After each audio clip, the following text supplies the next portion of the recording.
Hello friends, હું ગુરુકુલ સોગંદ લઉં છું. શપથ લઉં છું. જીવનમાં કંઈ પણ કરીશ પૂરી નિષ્ઠાથી કરીશ. પૂરી લગનથી કરીશ. સંપૂર્ણ ઈમાનદારીથી કરીશ. ગુરુકુલમાં અમને પુસ્તકીય પાઠો ઉપરાંત શીખવાય છે જીવન ઘડતરના પાઠ. જીવન ઘડતરના પાઠમાં કહેવાય છે કે અભ્યાસમાં ચાહે હું કાંઈ પણ બનું, ડોક્ટર બનું કે એન્જિનિયર બનું, સીએ બનું કે શિક્ષક બનું, મેકેનિક બનું કે કાર્પેન્ટર બનું, દુનિયાના કોઈ પણ ક્ષેત્રમાં કોઈ પણ હોદ્દા પર કામ કરું, કે મારા બિઝનેસની એક નવી દુનિયા બનાવું. આ બધાથી પહેલા સૌથી સારો નાગરિક બનીશ. હું કંઈ પણ કરીશ તે સર્વશ્રેષ્ઠ જ કરીશ.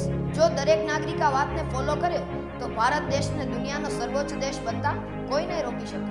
બસ આ જ વાત અમને ઘડતર અને ગણતરના પાયામાં શીખવે છે. જે કંઈ પણ કરો તે રસથી કરો. ચાહે તમે ચાયવાળા બનો તો આખા શહેરમાં ચાય તો તમારી જ વખણાવી જોઈએ.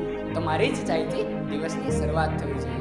અને ચાહે તમે વડાપ્રધાન બનો, દુનિયાની મહાસત્તાના પ્રમુખો પણ તમને મળવા લાઈનમાં ઊભા રહેવા જોઈએ. વિદ્યાર્થી કાળથી જ અમને માર્કશીટના મોહતાજ બનતા નહીં, પણ ટેલેન્ટના સરતાજ બનતા શીખવાયું છે. કારણ કે અમે છીએ Gurukul. I feel proud. I am Gurukul. I am Gurukul. I am Gurukul. We are Gurukul.